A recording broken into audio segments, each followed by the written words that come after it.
Welcome to Being at Home with George.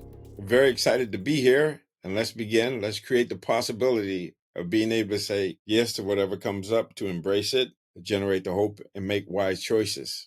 So I was thinking about this idea of how do you say yes to no energy, low energy, lethargy, depression, not feeling it, having a bad day even. How do you do that? Well, reflecting on my own experience, I remember talking about no energy or low energy. I actually, in the early 90s, I got diagnosed with Hep C, hepatitis C.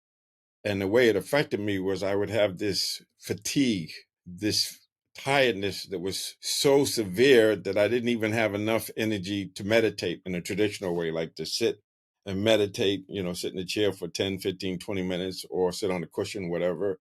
Just didn't have the energy to do it. Just thinking about it made me tired. And so I had to deal with that. And one of the things that's helped me is because I've been in recovery for a couple of years, I think 10 years or so.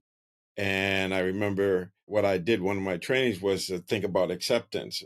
This idea about accepting things as they are, focusing on the solution and not the problem, all sorts of things. And so what I did was once I was able to accept it, then it was easy for me to just realize that do what you know to do and the next step will be given to you. And that meant for me sometimes just laying in the bed and breathing out. I would sleep but still be fatigued.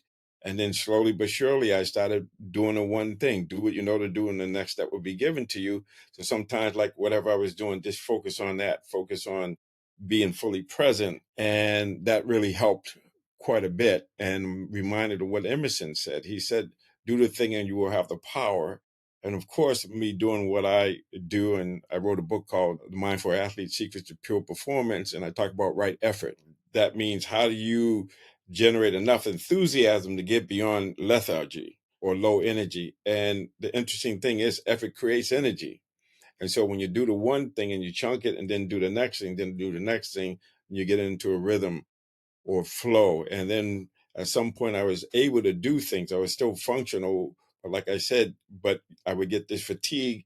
It would just be so devastating that I had to just say yes to it and say, what can I do? Focus on that, live in the solution, focus on what I could control and not worry about the results. And I suspect that for a lot of us that we have maybe not as severe as what I had, but we have ways of getting out of it. And that is to focus on what we can do and embrace, say yes to the fatigue, say yes to the low energy. But we know effort creates energy. And if I can change my mind, if I can focus on what's working, focus on love, focus on helping somebody else, forgetting myself, to find myself in service just by saying, okay, do the one thing.